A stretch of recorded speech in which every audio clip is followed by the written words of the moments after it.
Out of the Vikings and their pursuit of a head coach.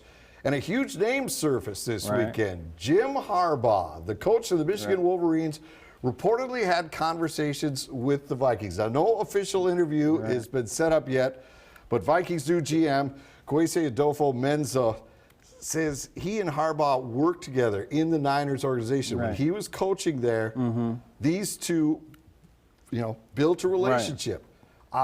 What would you think if Jim Harbaugh walked through the door as the next coach of the Vikings? Oh, I'd certainly be happy to see that. Those Harbaugh boys can coach, and they were born into football. Their father was a coach.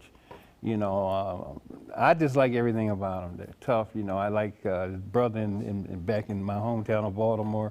He's somewhat of a gambler. Right. When they go for the win. I think they know how to coach, and I think he would be a great asset if they bring him in, if they can get him here.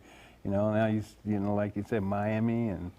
There's a connection there with the owner. They're both Michigan alums, and there's been talk before this surfaced with the Vikings that perhaps Miami was going to jump into this, and he was going to go there. Well, I don't know, but certainly if he got here, it would be a great asset for the Minnesota Vikings. That's what I think. This is my own personal opinion. All right. Compare him to the rest of the candidates. Everybody else that the Vikings are talking to are coordinators, are guys that are, haven't been head coaches, unless you throw in Peterson, the Philadelphia coach, but he hasn't even had an initial interview yet. Well, of the 8 or 9 that they've brought in already, there's very few that have coaching experience. I personally want the guy with some experience. He's a young coach also. I'm talking about Harbaugh, and I don't think at this particular time the Vikings need somebody that's going to come that we don't know how they operate as a head coach. I mean, being an offensive coordinator or assistant coach, it's a big difference because, your players are going to have to respect you. You got to almost be a psychologist too.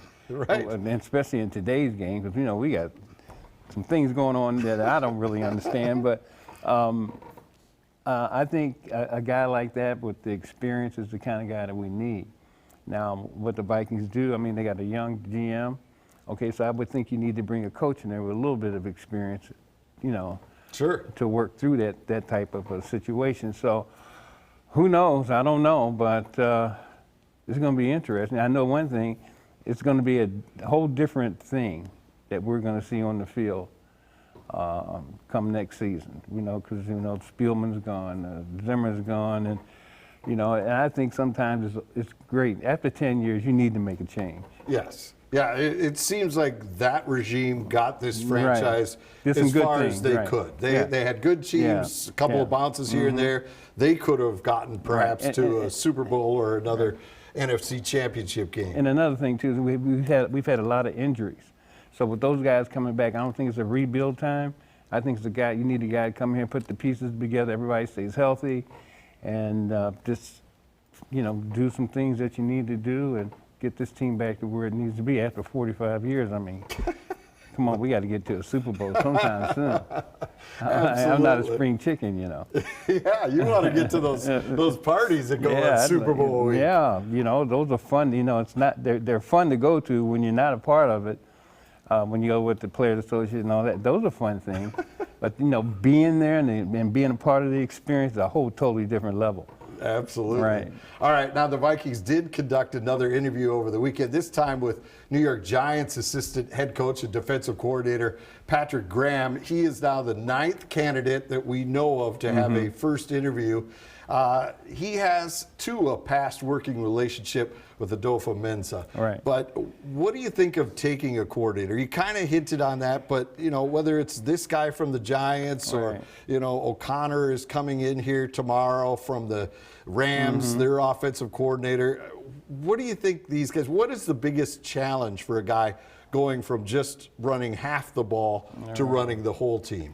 It's a big difference, That's why some guys just are better at being offensive coordinators than assistant coaches because they just don't have that thing to be a head coach. And whoever this guy is, got to be a great leader among men. He's got to understand them. He's got to have the respect in the locker room. And he's got to be honest with the guys. I mean, for instance, you go to New England, I don't care, you better give 150% every play, otherwise they don't care who you are, you out. It's true. And you got to have that type of guy in here and say, look, I'm bringing you in here to do a job, and I want you to do it 150% every play. And that's what they've got to get guys in here like that, hey, leave the show at home. Come play the game here. That's right. the way I feel, because there's too much show in the football game right now, I think. Yeah. All right. Circling back to Harbaugh, if they do get Harbaugh, do you think part of the conversation they're having is about Kirk Cousins? Do you think Harbaugh would come here knowing that Cousins would be out of the picture? Because he may look at Kirk and want an established quarterback. Right. I mean, what do you think? How important is Cousins to this equation if you're trying to lure in a guy like Harbaugh? Well, my personal opinion is this. If, in fact, you're going to keep Kirk Cousins, then you better put something around him that's going to let Kirk Cousins be the best Kirk Cousins he can be, because we know he can throw the ball. He just can't escape. And he can't make those plays like you see Pat Mahomes making, all those other quarterbacks make, or Joe Burrow. But he needs protection all around. And if you can't give him that, then, it's going to be trouble. All right, one last thing for you. We got to get your thoughts on Tom Brady. We don't know officially if he's walking away. Right. ESPN saying he's done, but Tom hasn't said anything yet. Right. But you've been around this league for 50 years. You've Right. played with the greatest quarterbacks that have been, Right. from Tarkington all the way through the Right. guys you watch today. Right. Where does Tom Brady fit in Chuck Foreman's list of top quarterbacks? Okay. I'm going to say he's the best of his time, because I look at guys that play in 10-year intervals. But Yep. I know exactly where you're going. He's been 20 years. So of all the quarterbacks, he's got more tenure. And so with that, I would say, and all the things he's accomplished, I'd say, yeah, he's the best, because he's done it longer. And he's accomplished, 7 Super Bowl, 8 Yep. Super Bowl wins. And,